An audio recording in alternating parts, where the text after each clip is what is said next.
Laughter rippled across the table. Not the polite kind, the guttural, cruel kind that feeds on humiliation. The loudest laugh came from Marissa, my husband's boss.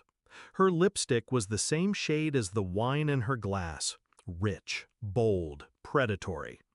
"Still clinging to him?" she sneered. Even my husband didn't defend me. He just smirked, eyes darting to his colleagues as if to say, "See, I told you she'd take it." I smiled, stood up, walked toward the exit. But at the door I paused, leaned toward the CEO. My voice was barely above a whisper. "I'd check your stock prices if I were you." Backstory. When I met David, I wasn't looking for someone like him. He was magnetic, confident without trying, intelligent without arrogance. He spoke about the future like it was a place he'd already mapped out, and I wanted to be in it. For years, I believed we were partners.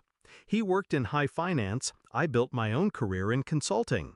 We were equals, or so I thought. But the more his world expanded, the smaller mine became in his eyes. Discovery of betrayal. It started with little things. He'd forget to mention events until the last minute, giving me no time to prepare. He'd make jokes in public about my freelance hobby, ignoring the clients who paid me more than his yearly bonus. Then came the late nights at the office, the texts he didn't answer, the perfume, sandalwood and jasmine, lingering on his shirts. One evening, I arrived at his office unannounced, dinner in hand. I saw them through the glass, David and Marissa, her hand resting on his knee under the conference table. His phone lit up on the desk beside him. My name flashed on the screen. He didn't even glance at it. Shift in mindset. I didn't confront him. Why warn the prey when you can watch it walk willingly into the trap? I started paying attention, not to his words, but to his numbers. David liked to brag at home, thinking I only half listened. But I remembered every detail, every project, every deal. And one night, while he was working late, I began digging into his company. Execution of the plan. Step 1, I called an old client, an activist investor with a taste for corporate blood. I gave him a hint.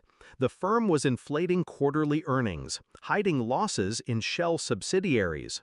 Step 2, I built the case. Using open-source filings, leaked internal memos from a sympathetic junior accountant, and the company's own public disclosures, I connected the dots. Step 3, I fed the information to two directions at once, the SEC and a major financial journalist. Neither knew the other was working on the same story. Step 4, I bought put options against the company's stock, quietly, through an account David didn't know existed. All the while, I smiled through dinners with his colleagues. I laughed at Marissa's thinly veiled barbs. I played the part of the oblivious wife. Climax and confrontation.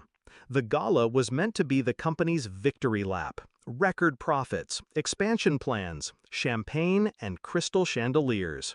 That's where they decided to humiliate me, publicly, for sport. The place card was the final touch. I knew it was Marissa's idea. It had her brand of venom. As I walked out, I passed the CEO, a man whose handshake once felt unbreakable. I whispered, "I'd check your stock prices if I were you." At 8:47 p.m., just as the dessert was served, the first alert hit the financial news feeds. By 8:53, trading had been halted after the stock plummeted 32%. By 9:01, the SEC's official statement went public. Fraud investigation underway. Phones lit up around the ballroom. Conversations turned frantic. Marissa's laughter died mid-breath. David stared at me from across the room, realization flickering in his eyes like the slow flare of a match. Resolution. By midnight, David's world was burning. The board had called an emergency meeting. Marissa was escorted out by security, her designer heels clacking like gunshots against marble. He came home at 2 a.m., pale and trembling. He asked me if I knew anything.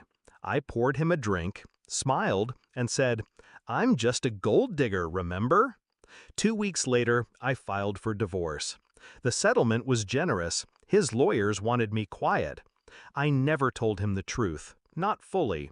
But sometimes, in those last conversations, I'd catch him looking at me like he finally understood what I was capable of.